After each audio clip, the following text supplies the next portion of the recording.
God did not create us to be in competition with anybody.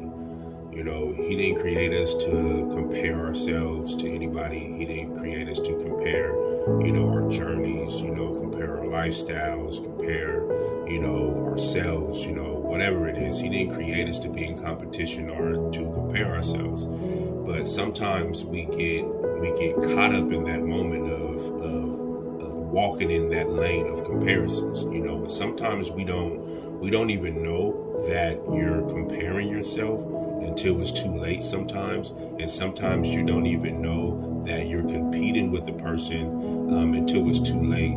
And when you find yourself competing with that person, it has become so normal and it has become such a part of your lifestyle that you look over the fact that it being wrong. You look over the fact of how it's putting you in a position to where it's holding you back, and how it's bringing on so much pride in your life, and it's just bringing on just so many things that you don't want because you're in competition or you're trying to compare.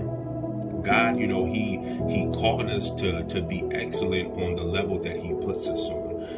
He has given each and every one of us our own purpose. And he's given each and every one of us, our own lane.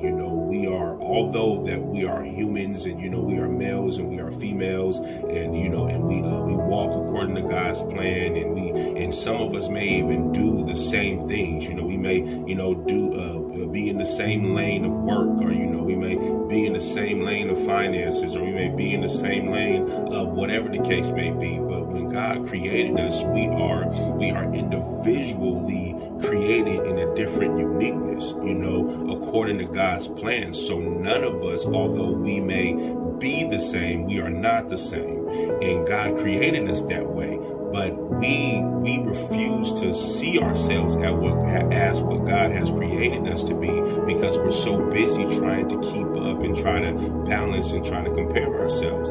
You see, we are in a position right now to where God, he wants to open up this lane for us, and he wants to bless us, and he wants to give us these things, but we don't know how to accept what God has given us, because it doesn't look like what the next man has. And because it doesn't look like what the next man has, we totally miss out on our blessing, or we totally miss out on our instructions, or we totally miss out on the door that God has opened up for us, because